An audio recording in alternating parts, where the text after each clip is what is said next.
Welcome back to Breakfast with Bob. My name is Bob Babbitt. We are at beautiful Challenge Penticton, and the hooded Merganser is our host.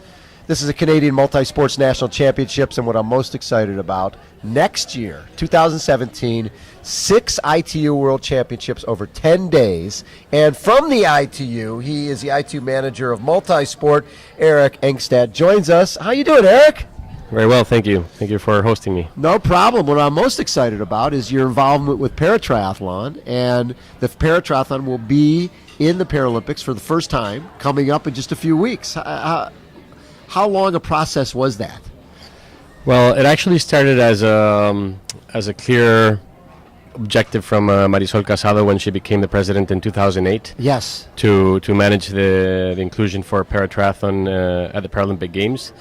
So ITU really put together their commission throughout 2009, their bid. At the time, I was working at the International Paralympic Committee, right, acting as a liaison for them, trying to help them get their bid together.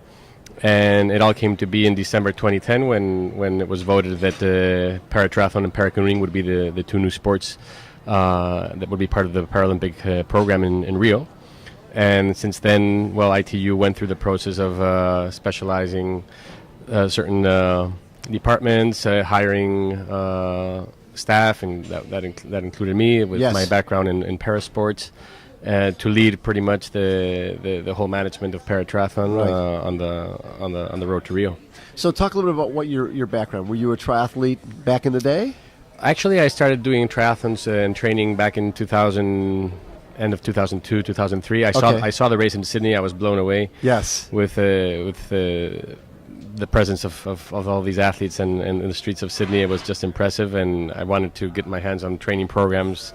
Those days it was difficult to download stuff from the internet. Yes. So I was just doing my own thing. Buying the books and finding out stuff out there, yeah. And then I met Thanos Nikopoulos, who hopefully will be one of the TDs next year here at the World Championships. He was a Greek national championship champion swimmer. Yes. He was training the triathlon junior team in Greece, and he told me, hey, come and join our trainings. And that's how I pretty much started to have my first contact with triathlon and people from ITU, and then met him throughout the Athens Games. I was working there in the organizing committee.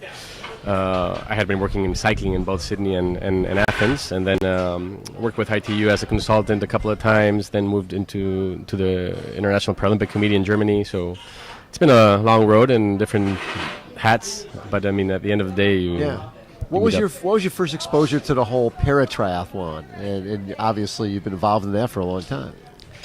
Paratriathlon itself as races, pretty much not until I joined ITU in 2011. Obviously I was aware about the existence of paratriathlon and had seen some of these athletes in some of the events in the past, in Madrid especially. But as opposed to managing it directly and all that, it goes 5 years back. And what's interesting to me is the quality of the athletes now in paratriathlon. Back in the day, there was a huge difference between an able-bodied athlete and a paratriathlete, and now people are going pretty fast. Has it been surprising to you how the rapid increase in abilities? Yeah, I mean, I think they are super fit athletes, no matter how you look at them. But obviously, with Rio being, at the end of the road as an objective for an athlete. Sure. There has been a lot more specialization inside national federations with staff, coaches that obviously help athletes enhance their performance, their training methods, and obviously this has made a big push within the triathlon and paratriathlon community.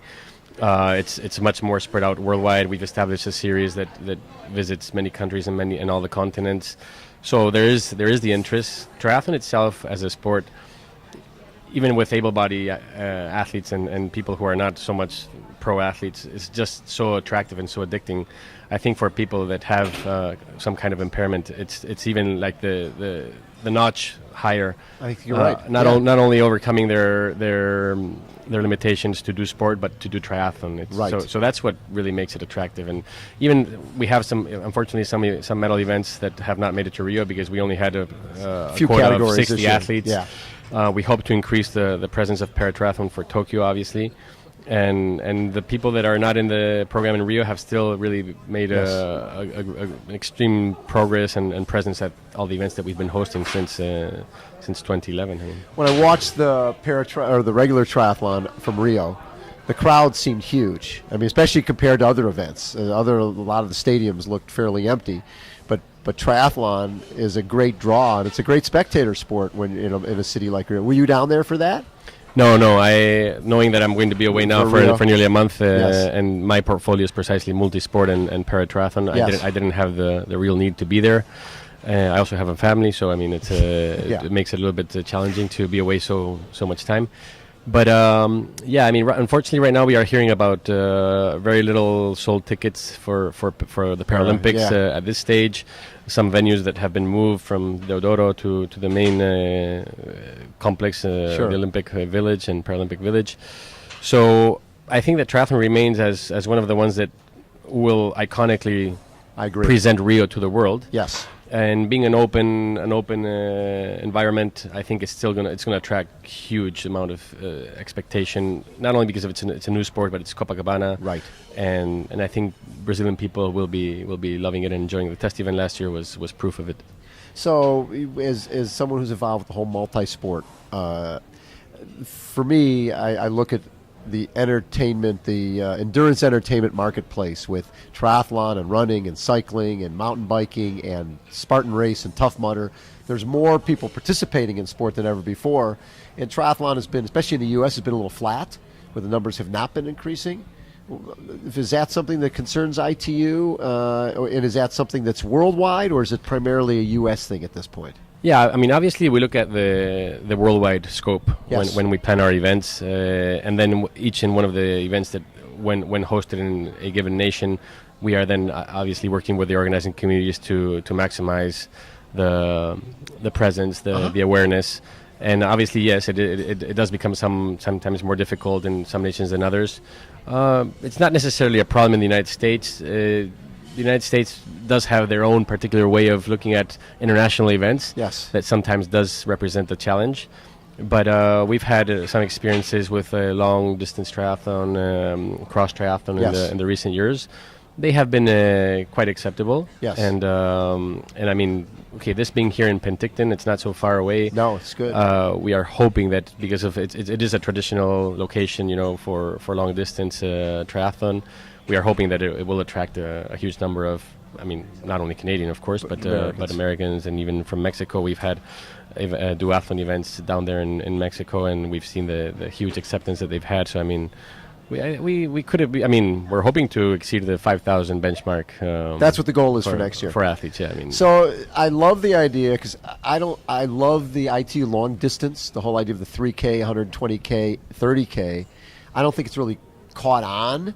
And I think having all of the events, 6 of World Championships, you haven't done that before. It used to be if you wanted to do long distance, you went there. Duathlon, mountain bike, everything was sort of a separate World Championship. What led to putting 6 of them in the same 10-day span here in Penticton? Yeah, again, I mean, this was ultimately a decision by the executive board and the ITU with a clear aim, to bring together all these events into a span time of 12 days, 10 days, 12 days, giving athletes a unique opportunity and creating probably one of the biggest sporting events in the world at the same time, with different challenges, obviously, because the logistics of the different races have their own specifications of how it needs to be implemented. I mean, Penticton has a tradition in this, and the team, I think, here is more than capable of managing this. I think it will just boost, in many ways, the participation in multisport. We've seen more presence in the recent years of athletes who are doing the World Triathlon Series coming out. There's athletes like Javier Gomez or Floria Duffy that could dominate, in many of these disciplines if they decided to actually participate in all of them. So I mean, Richard Murray from South Africa. I mean, there's a number of them. I'm sure there are some Canadians. Sure. We saw it's Kirsten today. Yeah, Karsten Madsen. Really 31-minute 10K off the bike. Yeah. Traditionally ex-terra athlete, but I mean, I'm sure he could do very well in many of those other races like duathlon and no question. And so I mean, yeah, I mean, it's the exposure to the athletes. I think the interest. What we've heard so far, asking athletes at the different world championships that we've hosted, they're all excited about this happening in such a condensed manner. I love it. And yeah, I mean, Penticton will be it's a cornerstone because cornerstone for Multisport. It will be the first time. Yes, it's excellent location. I think the philosophy and the acceptance in this part of Canada is huge towards hosting something like this.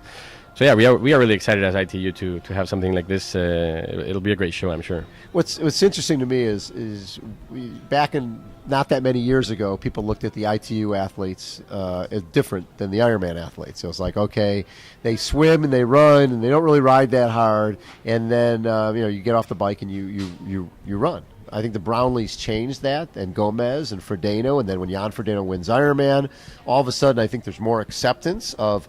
These guys are amazing athletes, and when Chris McCormick stepped down the race against those guys, and he was like, I can't play in this sandbox anymore. These guys, they swim with the best people in the world, they ride with the best people in the world, and they run with the best people in the world. They're running 29, 28 minutes off the bike.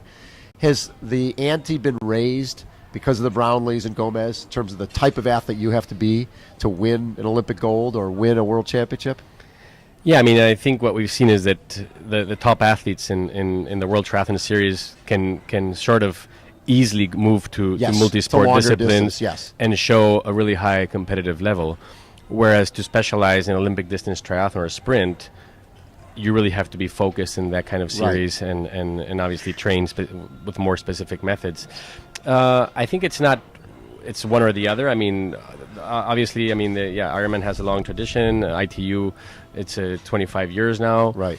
26, actually. And I think it's just a matter of acceptance. I mean, we've adjusted some of the distances by rules that now we admit in the traditional Ironman distances. So both organizations are slightly more aligned and working together a little bit to grow the sport. Exactly. I mean, so to the best interest. And I mean, I think it's just ITU is officially the world organization recognized by the IOC. Right. So the scope of us is really to act as a federation and govern the sport as such, with on a yearly basis, and then every 4 years for the Olympic Games. Right. Ironman is more of a brand and service provider, etc. for events, and they have their own way of giving the athlete experience. But I think there more and more, I mean, we see that there are things that can be combined and for athletes to profit of unique experiences. So when I look at the Olympics and I see the Olympic distance, and I've seen more of the ITU, the WTS races, more and more sprints, more of the half-mile swim and the 20K bike and 5K run. Do you see eventually that becoming the Olympic distance for the Olympic Games itself? It seems from a television perspective, you have more opportunity to get the entire event covered live by being shorter, or is that you're sort of just mixing and matching a little bit? Yeah, I mean, as far as I know, there is no intent at all of changing the distance for the Olympics. I think it's just offering a little bit of variety to the athletes, and in some locations, maybe a sprint is better. Yes. For various reasons that can have to do with logistics, but yeah, there is no discussion. The only thing that right now is under discussion is to try to include the relay, which is phenomenal. That 4-person relay is spectacular because you wouldn't have to bring any extra athletes. You've already got the athletes there, and I don't think there's a better television event than that relay. Yeah, I mean exactly. You're setting up an amazing venue, and then in 2 days it's sort of gone, and why not have an extra day of races that are extremely exciting. You're mixing genders. I mean, it's pretty much a 21st century event if you look at it that way. I mean, what do you think? It's one thing we've talked about us being in the Paralympics with paratriathlon, but now that it's within a couple weeks, What will that mean to to the paratriathlon moving forward? Do you see a lot of new people who will now see this on television and see this on a web and go, I didn't know this path was there. I'm jumping in. Yeah, I mean it's been a very challenging project, to get this ready for Rio. We had to change the whole classification system. I know. And obviously that is something that can be done in a very short time. I mean, right. we've approached universities, known researchers. Everyone was thinking it was maybe a 10, 12-year project, and we actually had to implement it within 16, 18 months. This is talking early 2012. Yeah. It was already late if you consider the 4-year cycle, yes, in which athletes need to start knocking on funding, exactly, for under their governments or Ministry of Sports, etc., sponsorships. This means that obviously at some stage, many athletes, they simply could not speculate on whether their events would be present in Rio or not, sure, because this was also announced after that, much later than originally planned. So this has already put a limit on the athletes that actually at one moment maybe decided to go on with another sure, sport for Rio, or at least for the time being not practice it. We will refine obviously the classification system after Rio and introduce some changes and hopefully get a few more categories. Yeah, I mean it's obviously about offering the athletes to really be competitive and have a chance. We want to grow the medal events. This is going to be more a different discussion and more challenging because IPC has reached already the limit of what they actually can host. Yes. And this goes by the IOC IPC agreement and with the host nation that has the Olympics and the Paralympics. So at this point in time, if paratriathlon is to grow, it means that another sport should lose some medal events. Right. And we'll see where that. I mean, obviously there will be many discussions after Rio, but I mean our aim is very clear to include all our athletes in the pot for Tokyo. So you've been here for a few days. I'm not sure if you've been here before for the race. Not in Penticton, no, I hadn't. So what's your impression so far? They've already run the duathlon, the aquathlon, and then today was the mountain bike triathlon. Yeah, actually I arrived late last night, and so today's my first day yes, here, and I mean it's been. I mean, the weather is impressive. The atmosphere this morning for the cross was very nice. I made it just to the beginning of the bike course before I went walking, and I mean the location is beautiful. I mean I can't wait to get to see a little bit more of it, and then obviously the long distance on Sunday to really feel the Penticton experience. For people who have not had that World Championship experience, to wear the colors of their nation, and because for the age group person, this is their Olympics. And talk a little bit about how special that is to be at a World Championship representing your country. Yeah, I mean, I think they need to try it at least once, and have teammates or fellow athletes encourage them to do so, because it is a very special feeling. Once they've done it once, they get the hang of it, hey, I mean, it's also like here in Canada, the 150th anniversary next year. So I mean, it's a great opportunity for athletes just to come here and get the feel of a major event that I think will be a unique experience to them. I mean, and they should plan to come here for a few days and bring families and friends, whatever. Perfect. Eric, thanks so much for taking time. Thank you. All right, again, this is Breakfast with Bob. We are at Challenge Penticton. Hold on, everybody. We will be right back.